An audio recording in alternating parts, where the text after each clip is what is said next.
শেখের বেটি পলাই না, কিন্তু এমন পালা পালাইছে নিজের পরনের কাপড়টা ছাড়া কিছু নিয়েও যেতে পারে। দেখেন ওনার কপালটা কত খারাপ। তিনি নিজে তাহাজ্জুদ করতেন,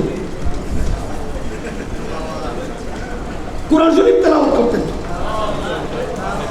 আমাদের জুনায়েদ হাবিব সাহেবকে জেল থেকে বের হওয়ার পর স্বরাষ্ট্রমন্ত্রী অ্যাম্বুলেন্সে করে ওনাকে মেডিকেল থেকে ধরে নিয়ে আসছে। আপনারা হুজুররা, আমাদের এই প্রধানমন্ত্রী উনি তাহাজ্জুদ করেন, ফজরের নামাজের পরে কোরআন তেলাওয়াত করেন, এরপরে উনি বাইতুল্লাহ জিয়ারত করেন, আপনাদেরকে মহব্বত করেন, এরপরে আপনারা ওনার বিরুদ্ধে আন্দোলন করেন। আমার কথা হলো উজু করে করতে না, উজু ছাড়া করতে। উজু করে যদি নামাজ পড়তো, তেলাওয়াত করতো, তাহলে একজন ইমানদার ব্যক্তি পাক থাকে। উজু করার কারণে পাক হয়। পাক ব্যক্তি কোনো নাফাক ব্যক্তির সাথে আঘাত করতে পারে না। উনি পলাই না, কিন্তু আল্লাহ এমন দৃষ্টান্ত দিয়েছেন। 2013 সালে শাপলা চত্বরে যখন আমাদের ভাইয়েরা শহীদ হলেন, উনি পার্লামেন্টে দাঁড়িয়ে উপহাস করলেন, ওই হেফাজতের কর্মীরা রং মেখে রাস্তায় শুয়েছিল। আল্লাহ নবীর ওয়ারিসদের রক্তের সাথে বেঈমানি নয়। ওনার মন্ত্রীরা বলল হেফাজত সুবহানাল্লাহ বলতে বলতে টাকা থেকে পড়াইছে। আল্লাহ দেখেন 10 বছরের মাথায় তিলকা আসরাতুল কামেলা, 10 বছরের মাথায় এমন দৃষ্টান্ত দিলেন, তিনি তার ফল, তার সেনা, নেতা, কেতা যত আছে সবগুলো এমনভাবে পলাইছে, তাদেরকে বাড়ি খেলা দিয়ে বুঝে পলাইছে। একজন ইমানদার মুমিন ব্যক্তি, যিনি নামাজ পড়ে, রোজা রাখে, তাহাজ্জুদ পড়ে, তেলাওয়াত করে, তিনি তো একজন ইমানদারের কাছে যায়। কোথাও জায়গা হয় নাই, হয়েছে এক মালাউনের কাছে, ঠিক না বেটি? এবং এই মালাউনের আবার কিন্তু বিয়ে শাদী করে নেই। এর কোলে গিয়ে বসছে, আর ওখান থেকে বিলকি মারে, আমাদেরকে ভয় লাগায় যে উনি অমুক তারিখ আসতেছেন, অমুক তারিখ ঢুকবেন।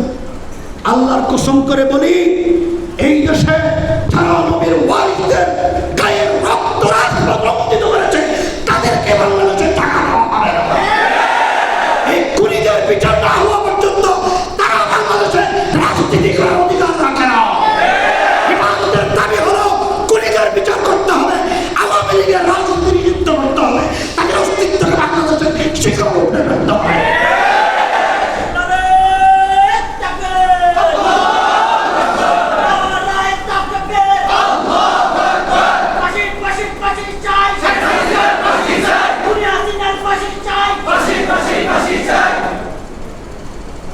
শেষ কথা, আমরা দুর্বল নই। আমাদেরকে ফুৎকার দিয়ে উড়িয়ে দিবেন সেই সাহস বাংলাদেশে কারো নাই। আমরা এদেশের জন্ম নিয়েছি, এদেশের মাটিতে বড় হয়েছি। আল্লাহর জমিনে আমরা কোনদিন পালাবো না, তোমরা পালাইবা। সুতরাং এই পালাতক লেডি ফেরাউনের কাছ থেকে শিক্ষা নিতে হবে।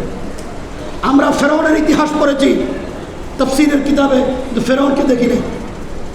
কিন্তু এই নব্য লেডি ফেরাউনকে দেখেছি, তার দৃষ্টান্ত ফেরাউনের চাইতেও খারাপ। আমাদের অবস্থানকে মজবুত করতে হবে।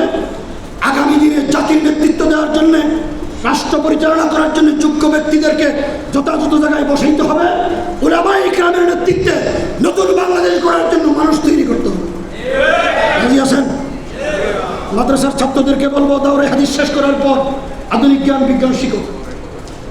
তালেবানরা 20 বছর 2 লক্ষ মাদ্রাসার ছাত্রদেরকে আধুনিক বিশ্বের বিভিন্ন ইউনিভার্সিটিতে ডিগ্রি দিয়েছে, বিভিন্ন ডিপার্টমেন্টে, কূটনৈতিক মিশনে, অর্থনৈতিক মিশনে, রাষ্ট্র পরিচালনায়, সেনাবাহিনীতে, পুলিশ বাহিনীতে নিয়োগ দেওয়ার জন্য তারা বিভিন্ন দেশ থেকে ট্রেনিং নিয়েছেন। কিন্তু তালেবানরা নিজেদের আদর্শ চলে, নিজেদের নীতি, আদর্শ, চরিত্র, আখলাক ঠিক রেখে আধুনিক জ্ঞান বিজ্ঞান অর্জন করেছেন।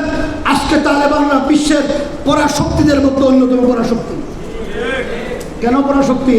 সোভিয়েত ইউনিয়নের মতো একটা পরাশক্তিকে যারা পরাজিত করলো, পৃথিবীর মোড়ল রাষ্ট্র আমেরিকাকে যারা পরাজিত করলো, তো দুইটা পরাশক্তিকে যারা পরাজিত করে তারাই তো পরাশক্তি।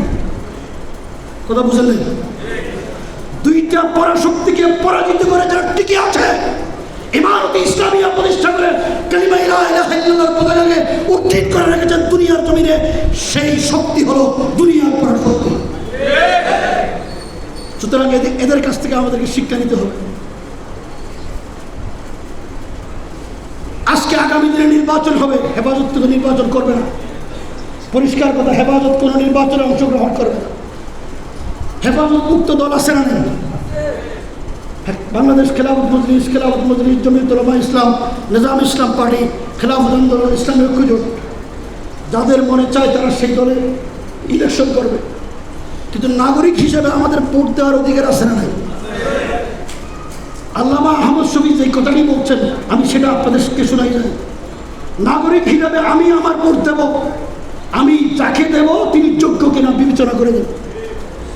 ভোট একটি আমানত। কোনো সন্ত্রাসী, কোনো খুনি, কোনো দুর্নীতিবাজ, কোনো লুটপাটকারী, কোনো সাদাবাজকে আমরা ভোট দেব। ইসলামের জন্য যারা কাজ করবে তাদের করে ভোট দেব।